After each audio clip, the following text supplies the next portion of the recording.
How did you meet Pete? In '87. I was seeing advertisements that for jazz down there. And next thing I know, I seen Shirley Scott's name down there. I think Shirley Scott and Mickey Roker, and I think it was Arthur Harper. And his name was in there as a saxophone player. So I said, I got to see this. So I went down there. I already knew Mickey and Shirley. And yeah, I'd done some, I think I'd done some gigs with Shirley. And it took off like a bat out of hell down there. No cover charge to come in to see Shirley Scott, Mickey Rourke, and Arthur Harper. And they let you sit in. Well, you know, they would have a Tuesday night band, a jam session band, but Mondays was closed, Tuesday night. And Wednesdays they weren't doing anything, but then Thursday, Friday, Saturday, they would bring in a featured artist, you know. And I did that with them for the longest. And then when Shirley left, Sid Simmons took over. And Arthur Harper. And, you know, the rhythm section changed a little bit. But for 10 years, I mean, you couldn't get in there on Friday and Saturday nights. Glad the fire marshal never came, because they were packed from the door all the way back. No cover charge. Yeah. When did you start on Wednesdays? By then, that was your group, right? 87.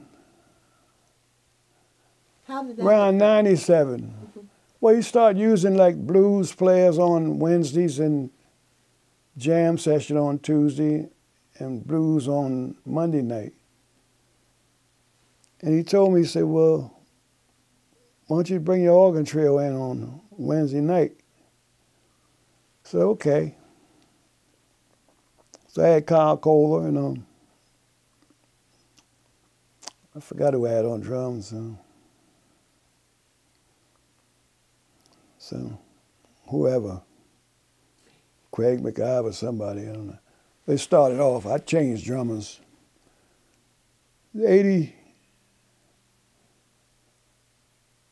97, I guess, in the 90s.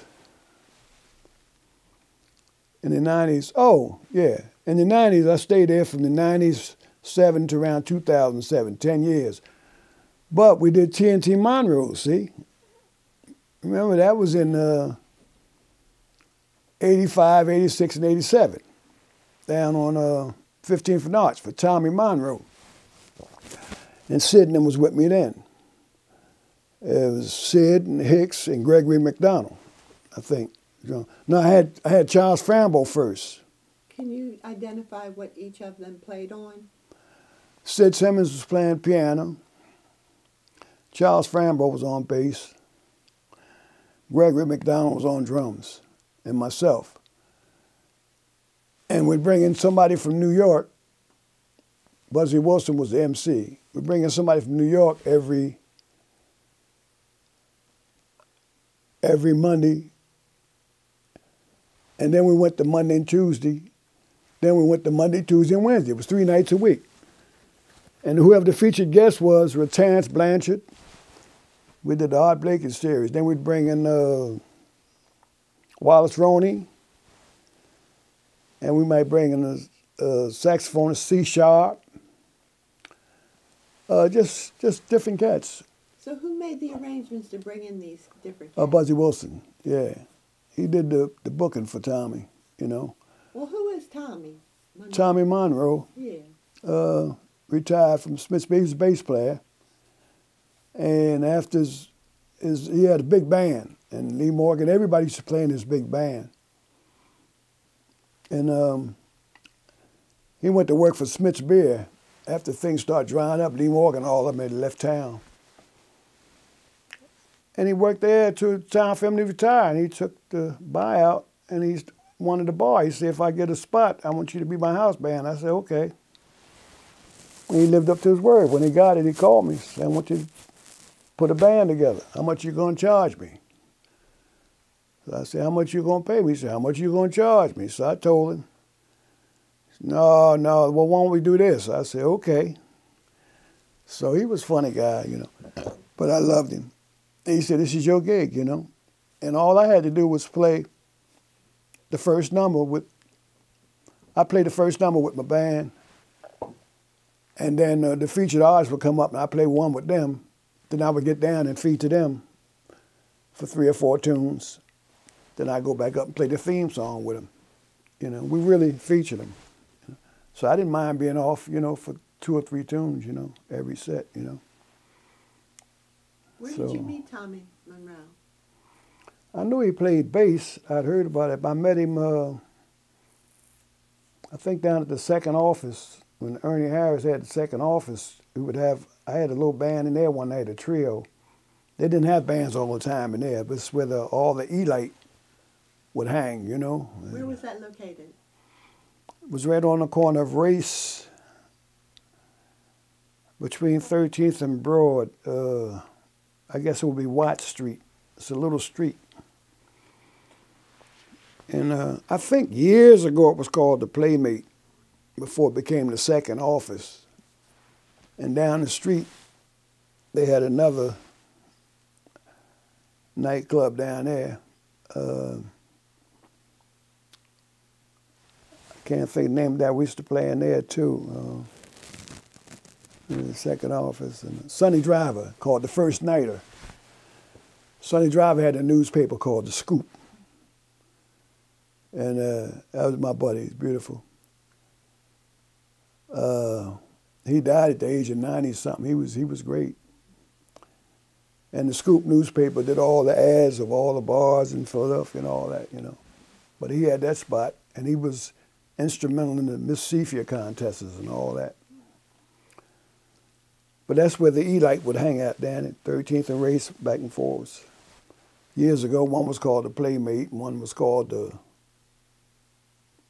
Monaco or something. I don't know what it was. So I had a little residency there. I worked for Sonny Driver also. There was a lot of work around town, you know. When you were at T&T Monroe's, what was your most memorable night there? All of them. Every night was electric. One night when he hired Tootie to come down to play drums, and the drummer didn't take to that too much. You gonna play my drums? He said, yeah, he might bring his own snare drum.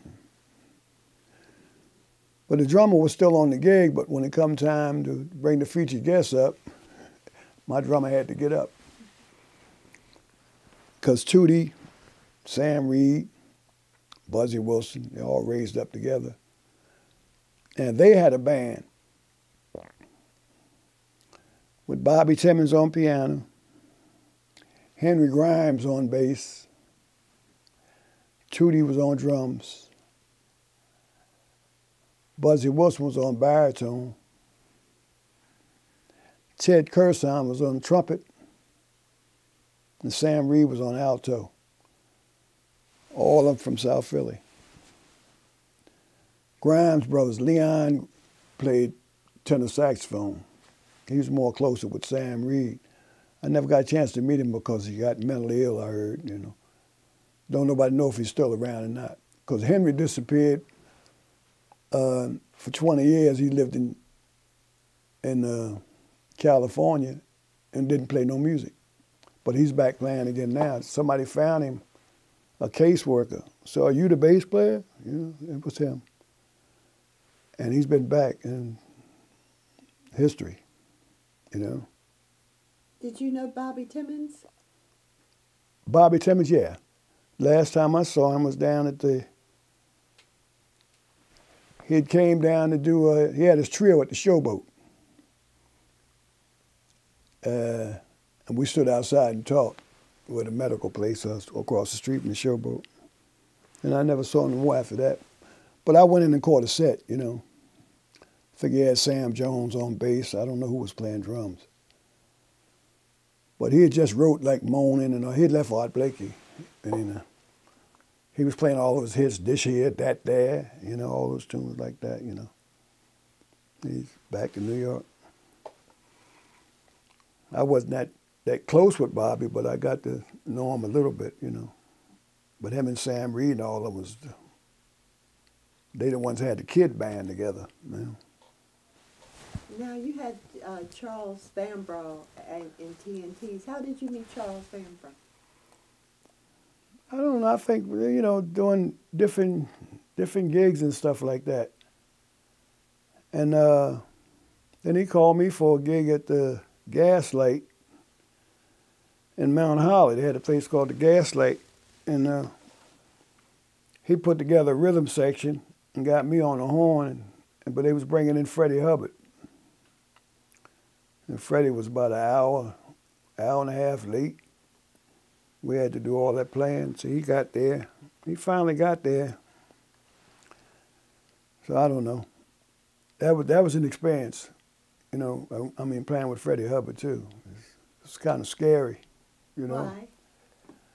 This cat's a genius, you know. I mean, he played one tune like I can't think of the name. One of his hit tunes. I can't think it was, but I thought it was one key, but he wrote it in another key. Red Clay? Or Huh? Red Clay or First Red Lady? Clay. Yeah, he played Red Clay. And it's stupid. I'm playing around Philadelphia with all these guys in C minor. And the thing is really in C sharp minor. It was up a half a step. And I thought he was being funny and being smart, you know, by going up a half a step. That's a lot, you know. So I walked off the bandstand to the room next door, and he come over there after he finished playing and said, man, why you walk off the bandstand? I said, man, why you go up a half a step on me, man? You dragged me, man. I didn't know what key you was in. I told the truth, you know. He said, well, that's where I wrote it at. I said, well, I didn't know that. I was in E-flat minor. That got me playing a half a step down in C minor and D minor because the guys in Philadelphia couldn't play it up a half a step when it first came out. They done drop it and change the key and make it easier for them. Now I get a gig with Freddy Hubbard, and I'm playing in the wrong key. I said, I'd never make that mistake no more. So he said, come on back up, man. I went back up there. He took it easy on me, and we did the gig, you know. And I didn't see him no more after that, you know. Then he got sick when his chops went and all that, you know. Were you playing any Charles Fambrough's music at the time, or had he written any of his compositions? I used to play one called Little Man. He wrote for his first son, yeah. Ba-dum, boom, ba-dum, boom, boom, boom, boom, you know. Everybody knows that, you know. Yeah, he was a good guy. I loved him. Strong as a bull. Yeah. So, when you were at Ortlieb's, what was one of the most memorable nights you had down there at Ortlieb's? One of the most memorable nights was one of them was we had a real tight band down there because we rehearsed a lot, you know. And we were playing this. Me and John Swanner was playing this tune. I was by Hal Mayburn called Beehive, you know. It's on Lee Morgan live at the Lighthouse. And it's kind of, tune is kind of out there. You got to, you know, beautiful tune. And we were having so much fun with it. The place was packed and the people was rocking in it. And I think we walked in, Nicholas Payton walked in. And he looked at me and said, I said, yeah. So John had finished playing, and I finished playing. I got off the stand. He went up there and just brought the house down. You know. I could imagine that he knew the tune, you know. He knew what we were playing.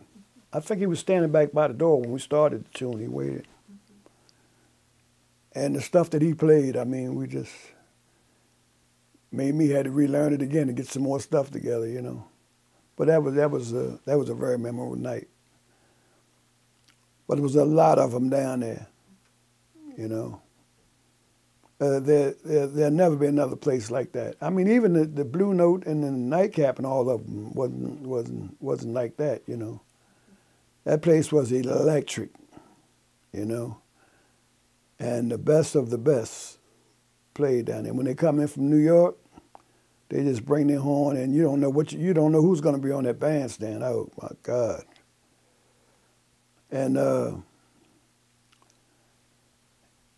Junior Cook and Blue Mitchell came in one night, and I think Sid got off. Somebody wanted to sit in on piano, and they got up. And Junior Cook got on piano, and we played All the Things Y'all. Now, I'm used to seeing him play because he's one of my idols, you know. And the stuff that he played on that on piano, you know, that's another memorable night. But there's many of them down there. Yeah. So, Bootsie, one of the things that I know... They need to honor Pete Souders. They need to honor him for what he did for 20 years down there. And I don't think he's ever been honored for that. For having the music like he had for 20 years, and nobody in the city has ever done anything to honor him. You know, all the great musicians that played there and everything. He deserves now. He's still around up in Reading, Pennsylvania. Are you still in contact with him? Yeah. Yeah, I got his number and stuff, you know. Anywhere I play, he's always welcome to come and sit in. He knows all the tunes, everything, you know. Good guy, great guy. I'll never forget him. He did something for 20 years and he should be honored. So, Bootsie, in a sense, well, you have, in your band, you allowed a lot of young musicians to come in and play in your various musical units, and then they go on to become their own bands and so forth. Could you talk about some of those individuals? Yeah, the best one, the greatest one was, he was about 16 and 17, was Derek Hodge on the bass. Yeah. And I just couldn't believe a kid could play that well, you know. Where did he play with you? Well, he did my record. He started playing with me all. I started calling him for gigs, and because he could play electric bass and the upright bass. And I was doing all kind of gigs, and he was playing with me. And then I saw the series that we were having down at T&T Monroe's, you know, with Terrence Blanchard and Wallace Roney and all of them that we would bring in. I forgot to mention Terrence. I know. And Terrence asked me, I like that bass player you got. How can I get in touch with him? I said, well, I got his number. So I gave him his number. And then he called me up and thanked me, you know. And next thing I know, Derek done moved to Hollywood. He write music like Terrence had went out to Hollywood writing for movie scores. He's doing all that. But right now, I mean, if he's not working and he's around, he'd do a gig with me, you know. Yeah, Derek Hodge. But it was several other young cats too that, you know, I helped a lot. I can't remember all of them, but I've helped them all. I didn't always get the credit, you know what I mean. From the time they were little, like Jadil Shaw and all of them, I used to let them come up and play Equinox with me and all that, you know. What about Uri Caine? Uri Caine, yes. I introduced him to, we used to go out to the main line, rehearse in his house, you know. And in fact, I live right around the corner from there now, you know. And I didn't know where I was then, you know. But he was working every kind of gig there was with me, from 13th and Poplar all on Dolphin Street. Some memorable stories. We down 18th and Dolphin, place called Barry's Den. playing Take 5 by Brubeck and stuff, all the Brubeck stuff on 18th and Dolphin. The people look at us like we crazy. Listen to these guys, you know what I mean? And I had him what they call the chitlin circuit, man. He did the whole chitlin. Everybody loved him. Everywhere we played at, you know. All in the ghetto, everywhere. And he moved on to New York. I did an album with him. I was listening to it the other day. It's called Bedrock. And it's kind of out there. He said, you just play what you want to play. I think Barbara Walker did something on it. Bunny Sigler's singing on it. And it's really, you take a trip to outer space and back.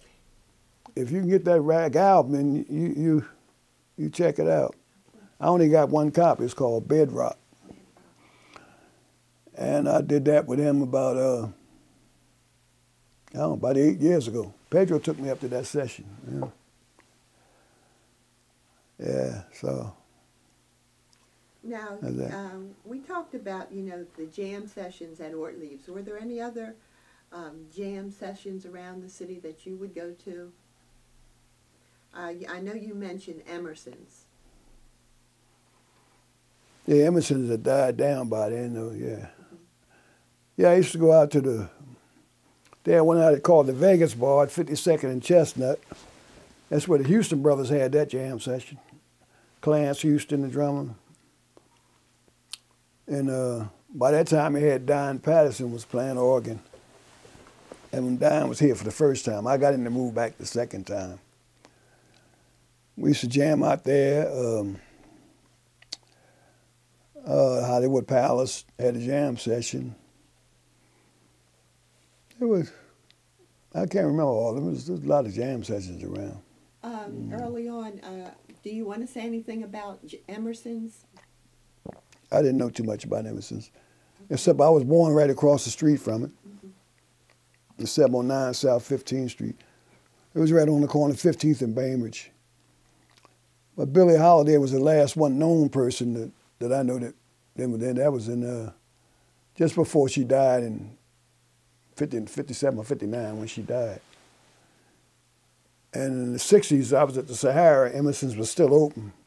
A few people played in there, but nobody big, you know, nothing like that. Then we're up the street from the Clef Club, right on the corner of 16th and Fitzwater. It's a senior center building now. It was a hotel bar called the Paradise. And they gave Red Garland had the gig down there, the trio. And I used to go up there and sit in with Red Garland. And they would bring in somebody like we did at T&T Monroe's. And one night they brought in Freddy Hubbard. And I played with Freddie down there. And the piano was all out of tune, and Red didn't care, he just played it. I had to pull my mouthpiece all the way out, you know, to get in tune. They had the Paradise. There was a lot of spots was around, but a lot of them didn't last, you know. What happened? Why didn't Red stayed in town anywhere he'd go at. What happened? You know, like why you had all these places? What happens in Philadelphia? Well, the support. The support wasn't there, and a lot of them, you know. Club owners were paying, and the people wasn't coming out. But see, they only have it known 4 bars as jazz spots in this town. You got the Showboat, and you had Peps, and you had the Blue Note. There was only 3 bars, Showboat, Peps, and the Blue Note. But it was jazz going on in every corner bar in Philadelphia. But that's the 3 that would be in the daily news. So when people come to town, that was the 3 jazz spots. But they had great musicians playing in different spots all around town. Including like the Nightcap, right next door to Blue Note. People go to Blue Note and they pay $3 and say, I can go over to the Nightcap for free and see Johnny Griffin, you know? Yeah, those were the days. So, Bootsie, one thing we didn't talk about is, you know, you started out on alto. So how did you end up on tenor saxophone? Well, they would call it the meat and bread horn. You had to play, you know, a lot of gigs, they wouldn't hire you unless you had a tenor. you know. So, you know, so I had to get a tenor, and I kind of gravitated to it because everybody wanted a tenor player, you know. But a lot of alto players still stood the test of time. Even Sonny Fortune, when he, you know, after he got to New York, went over there with his alto and everything. When I went down to Academy of Music to sing with Elvin Jones, he had that tenor up there, you know. So then he wound up getting the baritone. Then he got the gig. I thought it was supposed to have been my gig. I got the call first, go with Mongo Santa Maria, and I missed the call. And he got it, and that's where he got his start. He stayed with Mongo for I don't know how many years, and really built up his thing, you know. And then he started using his own groups and writing beautiful music and all that. He just passed away, you know, a few months ago. But we had some sessions, man. Me and Sonny Fortune and Jimmy Vass. Beautiful alto player. You never hear his name. He played with Charlie Mingus, but he lived in New York 30 years and never got the big break. But the musicians knew about him in New York, you know. So, Bootsie, while you're on that subject, you know, what are some of the challenges, you know, like being a professional musician? What are some of the challenges that you all face? Or you faced? Well, all kind of challenges. It's just, it doesn't make no difference how good you are sometimes. A person can be, you know, less of a player than you and still make it to the top, you know? You know, I don't. It's hard to explain. You know, and like I say, some cats like Lee Morgan and certain guys and went to New York. You know, a lot of cats made it, but they had like guys like C Sharp played alto for Philadelphia. I mean, the Philadelphia musicians know about it, New York musicians know about it, but he never made a household name. You know, could have been him. It could have been the system. I don't care how good he played, he never, you know, I don't even have an album of his. But he did record with a couple people on some of Lee Morgan's first album. Lee Morgan had him on some of them, on the first albums that he did. He used C Sharp. You never hear cats talk about C Sharp. He was before me, Carl Grubbs, Earl Grubbs, Sonny Fortune, all of us. C Sharp was playing. And a lot of cats went to New York, lived and died there. And, you know, Kenny Barron's brother, Bill Barron, he was teaching at a college up there and the university up there. He died of, you know, heart attack. What a tenor player he was. He did 3 albums with Philly Joe Jones. He got a couple of albums out of it, wrote his own music. They never talk about Bill Barron. So what you gonna do? They talk about the new guys coming up. There's a lot of old timers from Philadelphia and everywhere else live and die in New York, and you never hear nothing about them. Who knows why? Fate has its way of some do and some don't. Some will and some won't. That's all I can say. But it's been a wonderful run. You know what I mean? I'm not a household name, maybe around Philadelphia, people around the world. You know. But I've had a good time, you know. I'm happy. Could have been better. So you mentioned Philly Joe Jones. Yes. How did you meet him? Oh yeah, that was another one of the gigs. When he came off the road, we started playing up trays together, and I started traveling with him, California, different places all around Philly. Up to the time he died. The last gig we did was in California, at a San Francisco place called Kimball's. And we had Herbie Lewis on bass and Philly Joe and George Cables on piano, the great George Cables, and me. Had 2 weeks out there at Kimball's. That's about 6 months before he passed away. But we played all around. Trays up on 333 West Queen Lane. You heard about Trays? In Germantown? Yeah, Walt Moody's place, you know what I mean? I mean, they had clubs. See, all these things are coming to me now. They had, you know, we used to play at Trays. It's always, you know, we find a spot and get it open. And it lasts for a while. Sometimes it lasts for a good while. Sometimes it don't. Mm-hmm. But when yeah, did you Philly. meet Mickey Roker? I can't remember. Seemed like it's been a lifetime because he lived right on the corner of 12th and Catherine. That's where all my family come from down there. But Jimmy Devine and James Sleepy Thompson, two of my mentors, well, they were saxophone players. Mickey started playing with them. Mickey started playing drums late. He went to Ben Franklin, but he wasn't in the band. He got married because he started playing in his late 20s.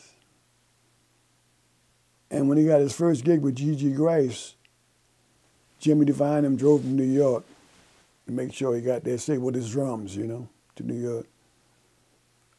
Because Mickey took the gig with them. And he must have stayed in New York about 10 years. Then he moved back home and redone his house and everything. Then by that time he was established. He was playing with Milt Jackson and them, so when they wanted him for it, they just called him in Philly. He could go to New York and make the gigs, you know. But I had some times with Mickey, you know. Yeah, he's great. He played with you at Ortlieb's, Okay. right? Yes. How did that happen? Well,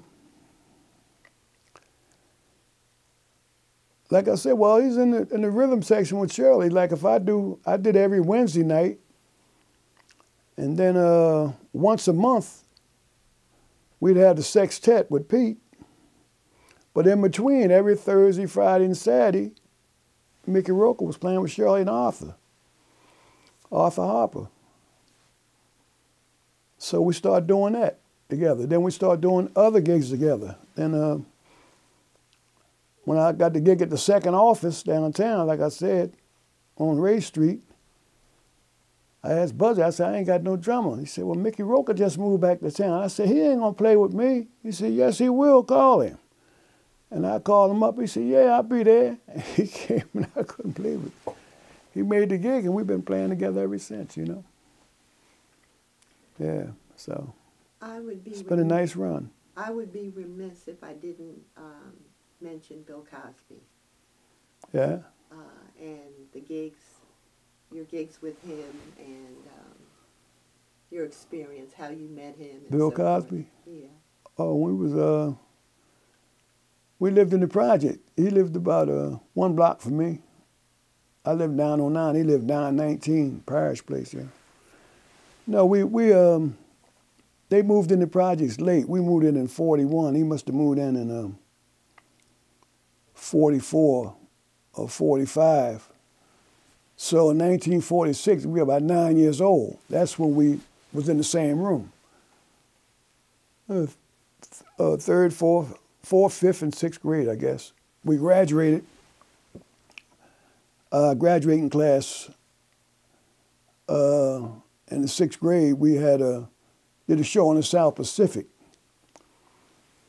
And I always played around little Congo drums and stuff, but he had the big role as the king of the play, the South Pacific, and he had to sing.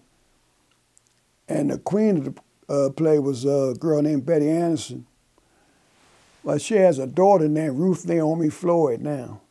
But Ruth wasn't born then. I told her she wasn't born. Her mother was the queen of the play. And we played all those tunes, Bally High, all the tunes from the South Pacific and everything. And he would stay after school to learn his roles, you know, because he was the starter.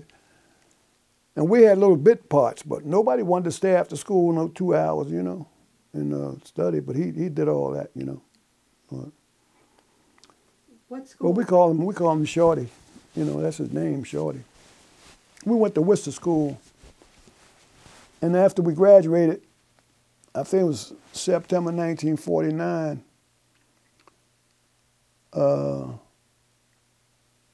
we went to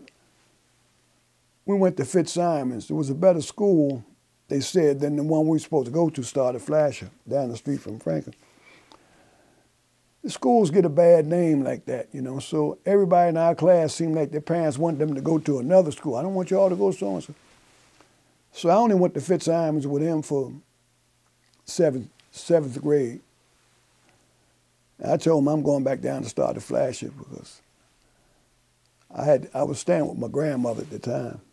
So I moved back and started Flasher. Wasn't bad at all. Then from there I went to Ben Franklin, you know. So we split up around there in junior high school. And I didn't see him no more to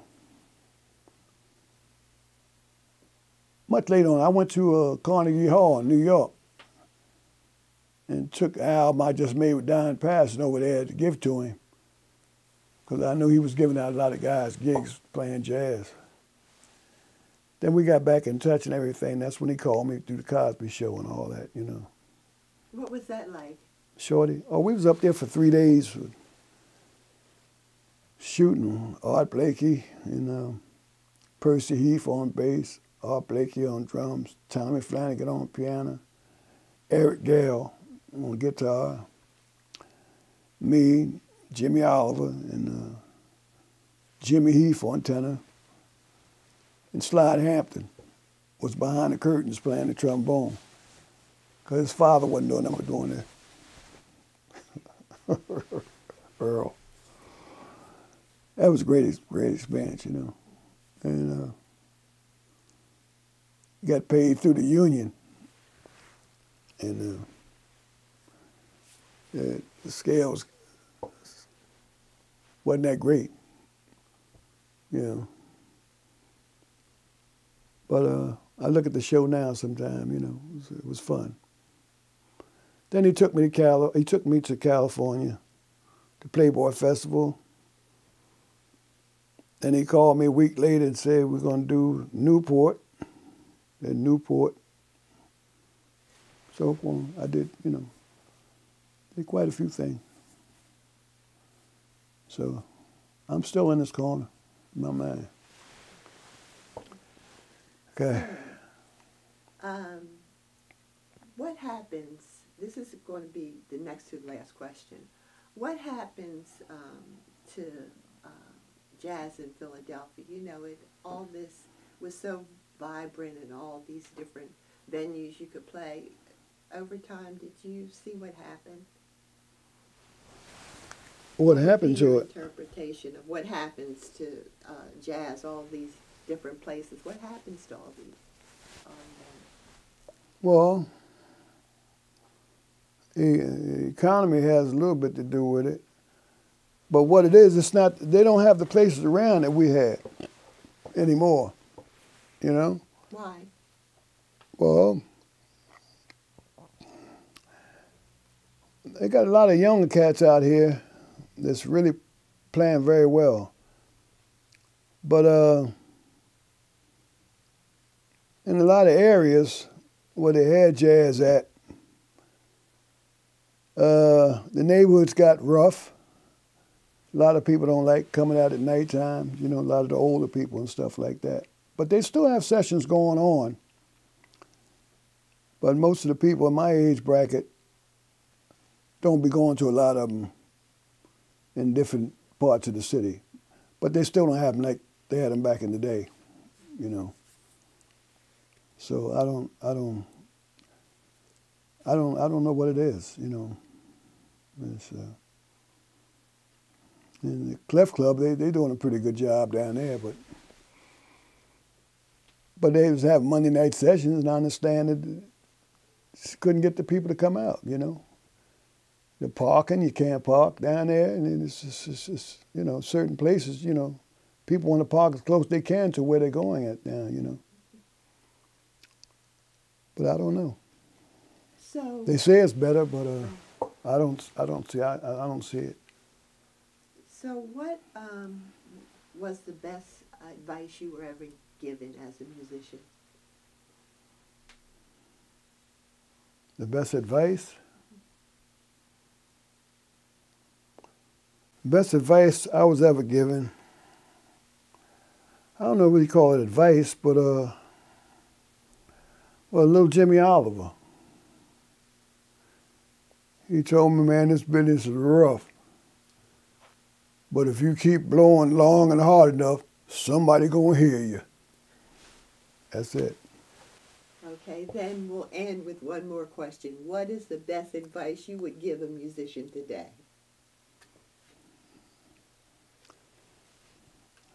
I would say the same thing Jimmy Hoffa gave me. It's a hard world. Some gonna make it and some won't. Some do and some don't. But keep playing or doing what you do, and if you keep doing it long enough, somebody's gonna hear you. So it's the same thing. Is there anything else you would like to close with, Mr. Barnes? No, I don't have anything else to say. Well, I sincerely thank you. Thank you very much. And after you shut off these cameras, I'll be thinking of a million things I could have said. But right now, I'm out.